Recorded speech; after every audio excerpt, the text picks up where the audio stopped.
വിജയപ്രതീക്ഷ പങ്കുവച്ച് കൊട്ടാരക്കരയിലെ NDA സ്ഥാനാർത്ഥി R Rashmi ജയിച്ചാൽ താലൂക്ക് ആശുപത്രിയുടെ വികസനം, പാർപ്പിടം, തൊഴിൽ, കേന്ദ്ര പദ്ധതിയിൽ ആരോഗ്യ മേഖലയിൽ മുന്നേറ്റം തുടങ്ങിയ കാര്യങ്ങൾ നടപ്പിലാക്കുമെന്ന് രശ്മി വിശദീകരിക്കുന്നു.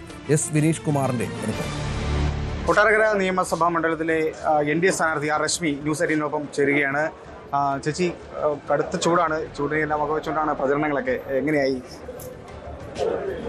5-6 ദിവസം കൊണ്ട് രാവിലെ ഏകദേശം ഒരു 5:30 മണിയാകുമ്പോൾ വീട്ടിൽ നിന്നിറങ്ങുകയും തിരിച്ച് ഏകദേശം 12-12:30 ആകുമ്പോഴാണ് വീട്ടിലെത്തിച്ചേർന്നത്. ഒരു സമയം പോലും വെറുതെ കളയാതെ ഞാനും എന്നോടൊപ്പം പ്രവർത്തിക്കുന്ന എല്ലാ സഹപ്രവർത്തകരും കൊട്ടാരക്കരയിൽ NDA സ്ഥാനാർത്ഥിയായി എന്നെ വിജയിപ്പിക്കുന്നതിനുള്ള പ്രവർത്തനങ്ങളുമായി മുന്നോട്ട് പോവുകയാണ്. നമുക്കറിയാം, അതിശക്തമായ ചൂടാണ്. ഈ ചൂടിനെയെല്ലാം അവഗണിച്ചുകൊണ്ടാണ് ഓരോ പ്രവർത്തകരും എനിക്ക് വേണ്ടി പരിശ്രമിക്കുന്നത്. നേതാക്കന്മാർ കൊടുക്കുന്ന നിർദ്ദേശം വളരെ കൃത്യമായി ഓരോ മണ്ഡലങ്ങളും ഓരോ ബൂത്തുകളും സജീവമായി അതിൽ ഇടപെടുന്നു എന്നുള്ളത് വളരെ ശുഭപ്രതീക്ഷ നൽകുന്ന ഒന്നുകൂടിയാണ്. കഴിഞ്ഞ ടൈമിൽ മത്സരിച്ചപ്പോൾ KN ബാലഗോപാലായിരുന്നു എതിർ സ്ഥാനാർത്ഥി. നല്ല മത്സരമായിരുന്നു. ഇപ്പോൾ ധനമന്ത്രിയും മണ്ഡലത്തിലെ MLA യും കൂടിയാണ്. അപ്പം അതുപോലെ തന്നെ ഐഷ പൊറ്റി, അറിയാം, മുൻ MLA ഒക്കെ ആയിരുന്നു. എങ്ങനെ കാണുന്നു ഈ ഒരു മത്സരത്തെ? നമ്മൾ ഏതൊരു തെരഞ്ഞെടുപ്പിനെയും നേരിടുമ്പോൾ നമ്മുടെ എതിരാളികൾ ശക്തരാണെന്ന ബോധത്തോടെയാണ് ഓരോരുത്തരും തെരഞ്ഞെടുപ്പ് പ്രചരണങ്ങളുമായി മുന്നോട്ട് പോകുന്നത്. കഴിഞ്ഞ 5 വർഷക്കാലം ധനകാര്യ വകുപ്പ് മന്ത്രിയായിരുന്ന KN ബാലഗോപാലാണ് LDFന്റെ സ്ഥാനാർത്ഥി.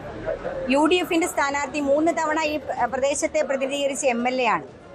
ആ 15 വർഷക്കാലം ഈ നിയമസഭാ മണ്ഡലത്തെ പ്രതിനിധീകരിച്ച അഡ്വക്കേറ്റ് ഐഷ പോറ്റി എടുത്തു പറയത്തക്ക ഒരു വികസന പ്രവർത്തനങ്ങളും കൊട്ടാരക്കര നിയോജക മണ്ഡലത്തിന്റെ പരിധിയിൽ ചെയ്തിട്ടില്ല.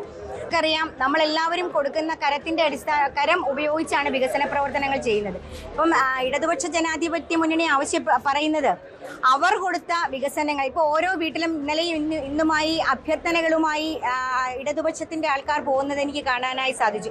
അവർ വീടുകളിൽ ചെല്ലുമ്പോൾ പറയുന്നത്, ഞങ്ങൾ പെൻഷൻ കൂട്ടി, ആനുകൂല്യങ്ങളെല്ലാം തന്നു, ലൈഫ് അടക്കം. നമുക്കറിയാം, പ്രധാനമന്ത്രി ആവാസ് യോജന തന്നെ പേര് മാറ്റി ലൈഫ് എന്ന് പറയുന്ന ഒരു പദ്ധതി കൊണ്ടുവന്നു.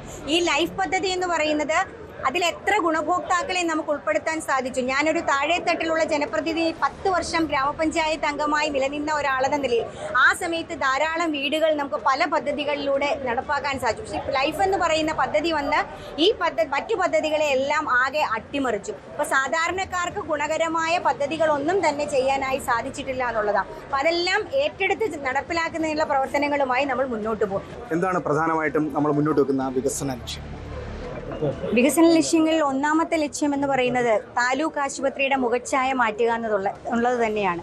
നമുക്കറിയാം, കൊട്ടാരക്കര നിയോജക മണ്ഡലത്തിന്റെ പരിധിയിലുള്ള പ്രദേശങ്ങളിൽ നിന്ന് മാത്രമല്ല, പല സ്ഥലങ്ങളിൽ നിന്നും താലൂക്ക് ആശുപത്രിയിൽ സേവനത്തിന് വേണ്ടി ജനങ്ങൾ എത്തിച്ചേരുന്നു, രോഗികൾ എത്തിച്ചേരുന്നു. അതൊരു രോഗി സൗഹൃദമായിട്ടുള്ള ആശുപത്രി അല്ല എന്ന് തന്നെ നമുക്ക് പറയാൻ സാധിക്കും. ആവശ്യത്തിന് മരുന്നുകളില്ല, ആവശ്യത്തിന് ഡോക്ടേഴ്സ് ഇല്ല. പിന്നെ ഒരു താലൂക്ക് ആശുപത്രിയിലേക്ക് കടന്നു ചെന്നാൽ ആ ആശുപത്രിയുടെ അന്തരീക്ഷം എപ്പോഴും വളരെ വൃത്തിയും വെടുപ്പുമുള്ളതാവണം. അങ്ങനെയുള്ളൊരു താലൂക്ക് ആശുപത്രി അല്ല കൊട്ടാരക്കര താലൂക്ക് ആശുപത്രിയുടെ മുഖച്ഛായ മാറ്റുന്നതിനാവശ്യമായ പ്രവർത്തനങ്ങളുമായി മുന്നോട്ട് പോകും. അതിലുപരിയായി നമുക്കറിയാം, നമ്മുടെ ഇന്ന് യുവാക്കൾ എല്ലാ കാര്യങ്ങളും, നവമാധ്യമങ്ങളെക്കാൾ ഉപരി എല്ലാ കാര്യങ്ങളും നന്നായി വീക്ഷിക്കുന്നവരാണ്. യുവാക്കൾക്ക് നമ്മുടെ കേരളത്തിൽ ജോലിയില്ല, വിശിഷ്യ കൊട്ടാരക്കരയിൽ. അവർ വിദേശങ്ങളിലേക്ക് ജോലി തേടി പോകുന്നു. അപ്പോൾ അവർക്ക് ആവശ്യമായ ജോലിക്കും പഠനത്തിനാവശ്യമായ സഹായങ്ങൾ ഉൾപ്പെടെ ചെയ്തു കൊടുക്കുന്നതിനുള്ള പ്രവർത്തനങ്ങളുമായി മുന്നോട്ട് പോകും. അതിലുപരിയായി ഇപ്പം ആതുര സേവന മേഖലയിൽ നമ്മുടെ ETCയുമായി ബന്ധപ്പെട്ട് ധാരാളം പൊതുസ്ഥലങ്ങൾ ഉണ്ട്. ആ പൊതുസ്ഥലങ്ങൾ ഏറ്റെടുത്തുകൊണ്ട് കേന്ദ്ര ഗവൺമെൻറ് സഹായത്തോടുകൂടി അവിടെ നല്ലൊരു ഹോസ്പിറ്റൽ കൊണ്ടുവരുന്നതിനാവശ്യമായ നടപടികളുമായി മുന്നോട്ട് പോകും. തീർച്ചയായും അത് തന്നെയാണ് NDA സ്ഥാനാർത്ഥിയായ ആർ രശ്മിക്ക് പറയാനുള്ളത്. വലിയ രീതിയിലുള്ള വികസന പ്രവർത്തനങ്ങളാണ് മണ്ഡലത്തിൽ ലക്ഷ്യമിടുന്നത്. എസ് വിനീഷ്, ന്യൂസ് 18, കൊല്ലം.